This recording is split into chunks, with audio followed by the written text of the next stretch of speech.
Hello mga katigstugan! Late na, nag-start si Daddy magluto. Since rest day niya, siya daw magluluto. Pork humba nga pala tayo for today's video! Yay! So ayan nga yung una niyang ginawa. Pinalalambot niya muna yung ating pata. Nilagyan niya na rin ng asin para may lasa na yung ating pata. And habang nakasalang na nga, naghiwa muna siya ng ating bawang at sibuyas. Actually, noong nakaraan pa dapat kami magluluto nito. Pero ngayon lang na kulayan. And dapat ako talaga yung magluluto. Pero sabi niya, siya na. Thanks, Daddy! Tapos na nga siya maghiwa niyan at ayan na nga, malambot na yung ating karne. Aba, may nalalaman pong patuyo sa electric pan. And habang pinapatuyo nga niya yan, ayan, nag-video okay pa. Feel na feel. Hala, sige, kanta pa more. Ayan na nga at nag-start na siya. Binuksan niya na yung ating kalan. Pinrito-prito nga muna niya ng bahagya yung karne.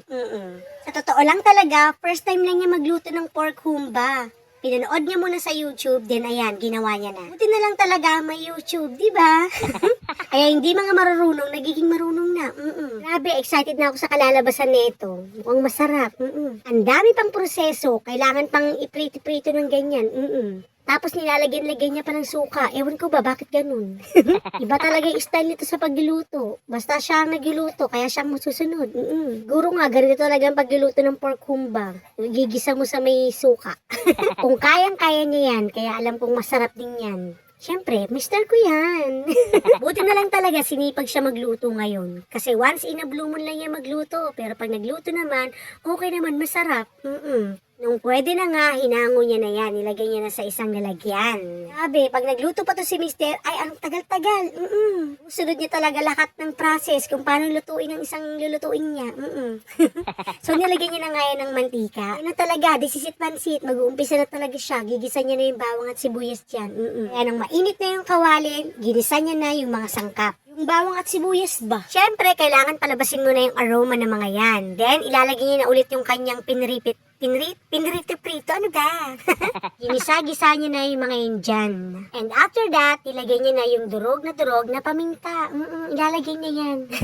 Tunay nga, ang hirap mag-voice over nang hindi ikaw yung nagluto. Kapakapalang, ano ba? Tapos, hinalo-halo niya lang ng ganyan. Tapos, lalagay niya rin niya ng toyo. Pero hindi ako yung toyo Silver swear, ano ba? Parang adobo lang no kasi may toyo eh. Siyempre, tansya-tansya sa paglalagay ng toyo para hindi masyadong maalat, diba? So, nilagyan nga rin niya ng Sprite. Ayan yung talagang magpapasarap dyan. Talaga ba? Pero sa dami ko nang nailuto, never ko pang na-experience yung naglagay ako ng Sprite. Si Mr. lang talaga lagi naglalagay.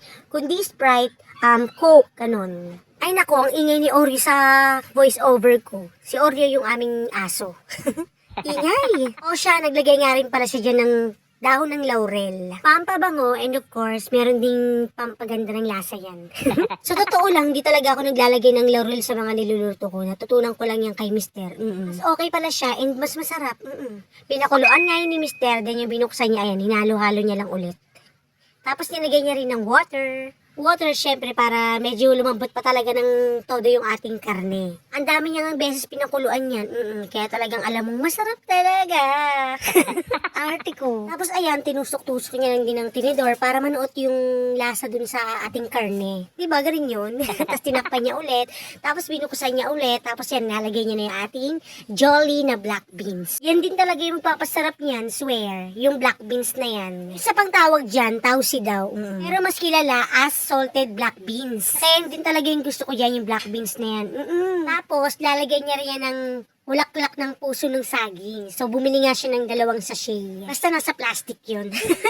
Or yellow blossom yung tawag dyan. And para balanse yung lasa ng sabaw, ayan, lagay niya rin ng brown sugar. Yun kasi yung available dito. Dapat talaga hindi brown sugar. Pero okay lang yung sugar, di naman yan.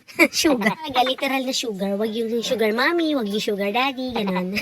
So, ayan, hinalo-halo na nga ulit ni Mister. And hinihintay niya na lang ulit yan kung anong kalalabasan ng lasa. So, tinitimpla-timpla niya na yung lasa yan para mahain na.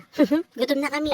Pero ang bango-bango na talaga. Kaya takam na ako. Oo. Gusto ko nang kainin siya. Gusto ko nang kainin yung pork humba. Yun. And sharan, sabi niya, luto na nga daw. Tikman ko daw para malaman niya kung okay na daw ba yung luto niya. So, tinikman ko naman siya. And as usual, masarap naman siya. O siya, hanggang dito lang ating vlog. Till next time. Bye!